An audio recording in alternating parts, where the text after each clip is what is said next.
എല്ലാ സഹോദരങ്ങൾക്കും നമ്മുടെ യൂട്യൂബ് ചാനലിലേക്ക് സ്വാഗതം.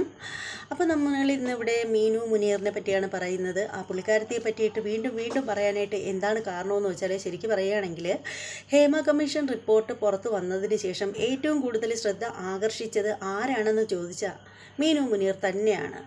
അവർ ശരിക്കും പറയുകയാണെങ്കിൽ ചാനലുകളിലും യൂട്യൂബ് സോഷ്യൽ മീഡിയകളിലും എന്ന് വേണ്ട എല്ലാത്തിലും ഇങ്ങനെ അവരെ ഉള്ളായിരുന്നു.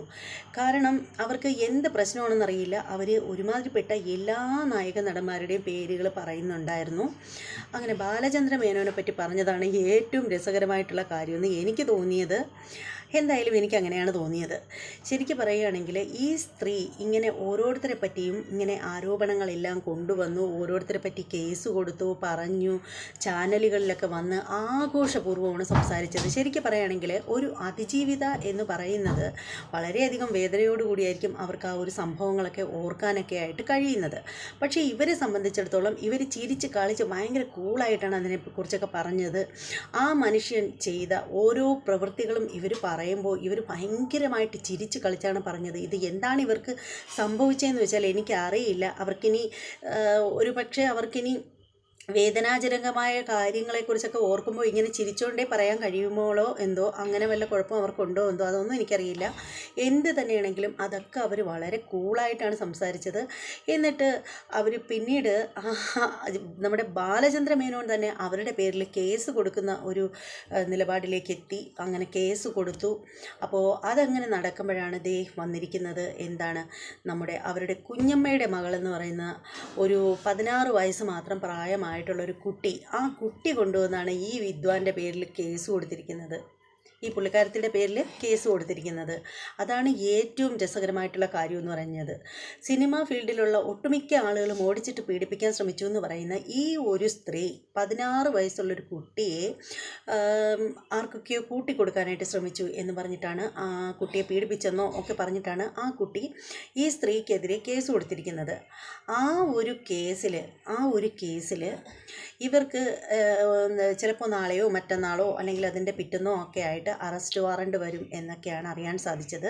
പിന്നെ ഇവരുടെ ഫ്ലാറ്റിനോട് ചേർന്നുള്ള ഫ്ലാറ്റിൽ താമസിക്കുന്ന ആളുകളൊക്കെ ഇവരെക്കുറിച്ച് പറയുന്നത് എന്താണെന്ന് വെച്ചാൽ, ഈ ഒരു സ്ത്രീയെ കാരണം അവർക്ക് അവിടെ താമസിക്കാൻ പോലും നാണക്കേടുണ്ടെന്നാണ് പറയുന്നത്. കാരണം ഇവർ ഏത് നേരത്തും ഓരോ ചാനലുകാരും ഇവരൊക്കെ ഇവരെ ഇൻ്റർവ്യൂ ചെയ്യാനായിട്ട് വരുമ്പോൾ ഇവർ ഒരു ഉളുപ്പുമില്ലാതെ മയക്കം വെച്ചിട്ട് ഉറച്ചു കിടന്ന് സംസാരിക്കുകയും ചിരിക്കുകയും കളിക്കുകയൊക്കെ ചെയ്യുമ്പോൾ ആ ഒരു ഇവർക്കൊക്കെ കാണുമ്പോൾ വളരെ അരോചകത്വം തോന്നുന്നു എന്നാണ് ഓരോരുത്തരും ഇവരെക്കുറിച്ച് പറഞ്ഞിരിക്കുന്നത്. അത്തരത്തിൽ പറഞ്ഞ ഒരു വലിയൊരു വോയിസ് കോൾ എന്നെ ലീക്കായിട്ടുണ്ട്. അത് എൻ്റെ കൈ വെച്ചും കിട്ടിയിട്ടുണ്ട്.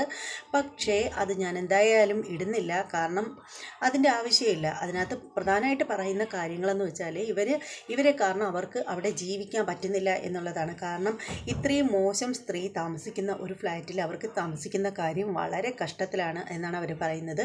ഒരു ഓട്ടോ പോലും ആ ഭാഗത്തോട്ട് വരാനൊന്നും അറയ്ക്കും എന്നാണ് പറയുന്നത്. കാരണം എല്ലാവരെയും ഇങ്ങനെ ഓടിച്ചിട്ട് കള്ളക്കേസ് കൊടുക്കുന്നത് കാരണം എല്ലാവർക്കും അവർ പേടിയായിട്ടിരിക്കുകയാണ് എന്നൊക്കെയാണ് അവർ പറയുന്നത്. പിന്നെ ആ ഒരു വോയിസ് കോൾ ആവശ്യമെങ്കിൽ മാത്രം ഞാൻ ഏതെങ്കിലും വീഡിയോയിൽ ഞാൻ അപ്ലോഡ് ചെയ്യും. പക്ഷേ ഇപ്പോൾ എന്തായാലും ഞാനത് അപ്ലോഡ് ചെയ്യാൻ ഉദ്ദേശിച്ചിട്ടില്ല. കാര്യം അറിഞ്ഞാൽ മാത്രം മതിയല്ലോ. അതുപോലെ ഈ പറയുന്ന മീനു മുനീർ 16 വയസ്സ് മാത്രം പ്രായമുള്ള ഒരു കുരുന്നിനെ കൂട്ടിക്കൊടുത്ത ഈ ഒരു മഹതിയാണ് അവരെ സിനിമാ ഫീൽഡിലുള്ള എല്ലാവരും കൂടി ഓടിച്ചിട്ട് പീഡിപ്പിക്കാൻ ശ്രമിച്ചു എന്നും പറഞ്ഞിട്ട് കേസ് കൊടുത്തത് എന്നോർക്കുമ്പോൾ ലജ്ജാവഹമാണ്. ശരിക്കും പറഞ്ഞാലുണ്ടല്ലോ, പണ്ടുള്ളവർ പറയുന്ന വെച്ച് നോക്കുകയാണെങ്കിൽ ഈ സ്ത്രീയെ കോണാൻ വിരിഞ്ഞടിക്കണം എന്ന് പണ്ടുള്ളവർ പറയും. പണ്ടുള്ള ആളുകൾ പറയുന്നൊരു പ്രയോഗമാണത്, നാണം കെട്ടവൻ്റെ മുഖത്ത് കോണാൻ വിരിഞ്ഞടിക്കണമെന്ന്. അതാണ് ഈ സ്ത്രീയെ ശരിക്കും ചെയ്യേണ്ടത്. ഇതല്ലാതെ ഇതിൽ കൂടുതൽ വലിയ വാക്കൊന്നും പറയാനായിട്ടില്ല ഇവർക്കെതിരെ. ഇവർക്ക് നാണമുണ്ടോ? ഇവരൊരു സ്ത്രീയാണോ? പീഡന കഥകളൊക്കെ വന്നിട്ട് പറയുന്ന സമയത്ത് എന്തൊരു ചിരിച്ച് കളിച്ച് കൂളായിട്ടാണ് ഇവർ പറയുന്നത്. എന്നാൽ കുറേ ആളുകളെങ്കിലും പറയും അവർക്ക് അങ്ങനെ സംസാരിക്കാൻ അറിയാവുള്ളായിരിക്കും. എല്ലാം കൂളായിട്ട് കാണുന്നത് കൊണ്ടായിരിക്കും ഇങ്ങനെയൊക്കെ ഇവർ കാണുന്നത്. ഒരു പക്ഷേ സത്യം പറഞ്ഞാലുണ്ടല്ലോ, മകളായിട്ട് കരുതേണ്ട കുട്ടിയെ ഈ വിധത്തിൽ ദ്രോഹിക്കാൻ ശ്രമിച്ച ഇവർക്ക് ഒരു പെൺകുഞ്ഞില്ലെന്നാണ് എൻ്റെ വിശ്വാസം. ഒരു പെൺകുഞ്ഞില്ലെങ്കിൽ അത് ഏറ്റവും നല്ല കാര്യമാണ്. കാരണം ഇവർ സ്വന്തം മക്കളെ പോലും ആർക്കും കൊടുക്കാൻ മടിക്കില്ല. അത്തരത്തിലുള്ള ഒരു വികൃതമായ മനസ്സിനുടമയാണ് ഈ പറയുന്ന പെണ്ണുമുള്ള. എന്ത് തന്നെയാണെങ്കിലും വരുന്ന ദിവസങ്ങളിൽ ഇവരെക്കുറിച്ചിട്ടുള്ള കൂടുതൽ കാര്യങ്ങൾ അറിയാം. അറസ്റ്റ് നാളെയുണ്ടോ മറ്റന്നാളുണ്ടോ എന്നൊക്കെ അറിയാം. അപ്പോൾ അതൊക്കെ കാണാനായിട്ട് നമുക്ക് എല്ലാവർക്കും റെഡി ആയിട്ടിരിക്കാം. ഇത്രയും ദിവസം പാവം നമ്മുടെ മനാവിൻ്റെയും അർജുൻ്റെ ഫാമിലിയുടെയൊക്കെ വിഷയങ്ങളായിട്ടായിരുന്നു നമ്മൾ തലപ്പിരാന്തെടുത്ത് നടന്നിരുന്നത്. ഇന്നിപ്പോൾ അതിനും ഒരു തിരശീല വീണു എന്ന് തന്നെ പറയാം. നമ്മുടെ മനാവും കുറച്ച് ഫ്രണ്ട്സും കൂടി നമ്മുടെ അർജുൻ്റെ ഫാമിലിയിലേക്ക് പോകുന്നതിൻ്റെ ഒരു വീഡിയോ ഒക്കെ കണ്ടിട്ടുണ്ടായിരുന്നു. എന്ത് തന്നെയാണെങ്കിലും ആ ഒരു പ്രശ്നം എത്രയും പെട്ടെന്ന് സോൾവ് ആകട്ടെ എന്ന് ഞാനും ആഗ്രഹിക്കുകയാണ്, പ്രാർത്ഥിക്കുകയാണ്. കാരണം അതൊക്കെ ഒരു വർഗീയ കലാപത്തിലേക്കൊക്കെ പോയി കഴിഞ്ഞാൽ അത് വലിയ വിഷമമുള്ള കാര്യമാണ്.